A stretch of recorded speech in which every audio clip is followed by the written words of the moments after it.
Have you ever found yourself in that place where you know you're doing too much?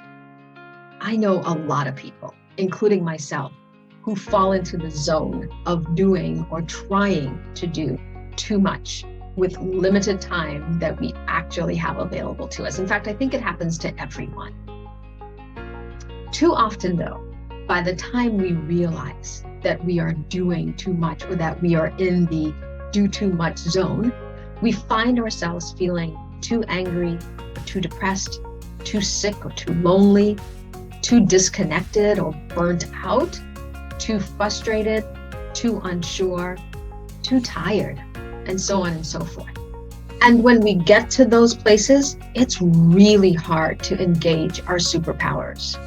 What suffers is our ability to innovate, be curious and explore, to activate and be in flow, to get unstuck and successfully navigate problems, and our abilities to forgive and have compassion, not only for others, but have empathy for ourselves. What suffers when we do too much for too long is our ability to be our best selves, be it as a parent, a leader, a care provider, clergy, advocate, a neighbor, or a citizen of the world. Now, there are countless reasons why it happens, and I'm sure you can think of a few of them. But like I said earlier, it happens to all of us from time to time. Through the coaching process with me, clients identify not only their whys, in this case, for falling into doing too much, and it's really important to understand your why behind it. But more important than understanding your why is uncovering and putting into practice new or reignited positive forward movement habits that create space for you to then be creative, innovate, to be curious, to be in flow, and to be empathetic. An example of this kind of practice is rest. Yup, you heard me, rest. It is a practice, believe it or not. Now, by rest, I'm not talking about sleep, although getting 3 to 4 nights a week of at least 7 hours is healthy for us. And I'm not talking about costly services or places to go in order to rest, though there is definite value in taking long getaways or having luxury treatment from time to time when we can afford it. No, I'm talking about taking 2 to 10 minutes in the middle of the day or at the end of an hour to breathe, to ground yourself, or to connect with yourself and to shift away from the doing too muchness. I don't even know if that's a word. Anyway, exactly how do we do that?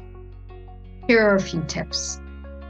Number 1, routinely get fresh air and light. I know that sounds really simple, but oftentimes we don't do it. So take an intentional walk in your home or work neighborhood, not for exercise, but to listen to the surrounding sounds or to feel the breeze or a light drizzle on your face, even if it means you need to protect the coif while doing so. Walk in the woods or near the woods if they're close by, and listen to the leaves under your feet. Listen for the birds above. Glance at the colors of the sky. Number 2, get as close as possible to water. It has tremendous healing properties, so drink plenty of it.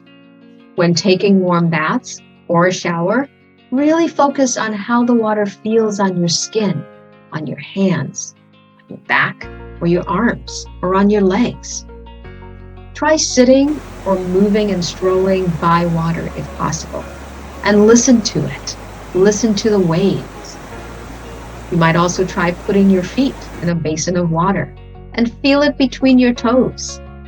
Number 3, surround yourself with comforting sounds like music, either live or recorded, laughter from children, family members, or your elders, Try listening to crackling firewood, or listen to the birds. Listen to the bugs at night. Number 4, try lighting scented candles if you have them. If not, you can try simmering water and vanilla or other herbs on the stove and take in the aroma. Number 5, if you have animals, pet them. Pet them a lot. And if you're allergic to animals, find something that's soft or soothing to gently caress. Now, I know these sound really simple, and they actually sound woo-woo, and I'm not going to deny it. However, neuroscience and the science of positive psychology bears the evidence. Resting by connecting with our senses on a regular basis, on a habitual basis, can have a profound impact on not only our mood, but on our performance, our health, and our relationship with others and ourselves.